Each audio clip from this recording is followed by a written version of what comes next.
Namaste. I'm Justin Wolfer with Rise Yoga and Movement Arts Center. I'm here to talk quickly about our jump forward from downward facing dog. So jumping forward from downward facing dog, it can be sort of a tricky movement to understand. It took me several years before I understood exactly what I'm trying to do in this transition. So from downward facing dog, which is a piked position where the body is pretty much at a 90-degree angle, we're going to hop forward into a forward bend. So your range of motion or your proficiency in forward bends is going to determine a lot of how that movement looks. So for example, if my forward bend, I'm still working on my hamstrings and my lower back, that probably is going to dictate that I land forward from downward facing dog in more of a bent knee position, and I'll show you what that looks like. So if my forward bend, if this is my forward fold, this is kind of where I want to land, hopping forward from downward facing dog. If I have a little bit more flexibility and I can bring my hands in line with the feet, then I can start to work on landing my feet in between the hands. But you kind of want to work from where you are, and it's more important to understand just exactly what we're trying to do than more so worrying about what it looks like. And so the jump forward from downward facing dog, it's an incredibly dynamic movement. It works the same muscles in the body that our press handstand works. And you want to think of, I like to think of it as folding into yourself, so to speak. So that you want to come again from downward facing dog, which is a piked position, the body's at a 90-degree angle, to this forward fold where my body is into my legs, so I'm into myself.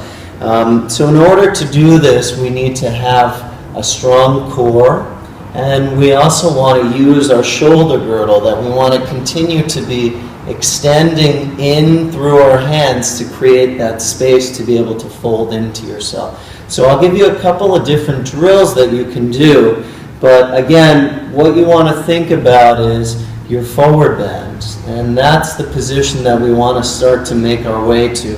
But one of the exercises that I do, techniques that I do to start to create this action of folding into myself is Utkatasana. So we'll start with Utkatasana chair pose, but sort of like a half Utkatasana where I'm pressing my body against my legs. And so you can come up into your Utkatasana, and then exhale, fold into yourself, press yourself, and then we'll come up like this. So again, it's up, fold into yourself.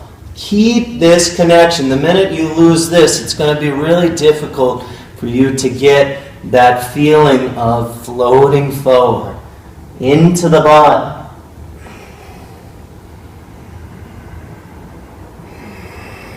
Into the body. And back down. So what that looks like, again, that's kind of the goal that we're looking to work towards. So from downward facing dog, obviously my legs are going to be further away from my abdominal muscles. So I have to bridge that gap, and also my shoulders are not over my wrists. So you can start working on this by shortening up the stance a little bit. Shoulders start over the wrist, bend the knees, and again think about Utkatasana, folding into yourself. Okay? Into the body. And as you get that movement, you can start to move a little bit further out to your normal downward facing dog, and you can start to lift your hips a little bit more. Okay? But folding into the body.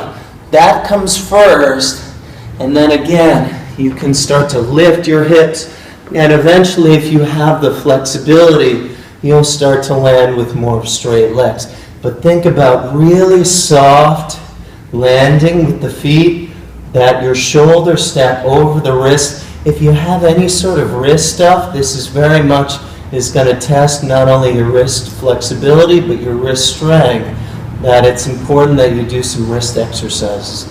And in general, it's really important to do wrist exercises for yoga practice, because it will help build that strength and the ability to kind of float forward and back in the hands. The hands really control how the weight is distributed through the body. So very important. So happy practicing. There's a couple of very simple things that you can do to start to work on folding into your body, integrating, so that you can start to lightly transition forward from downward facing dog into your forward fold. Happy practicing, everyone. Have a wonderful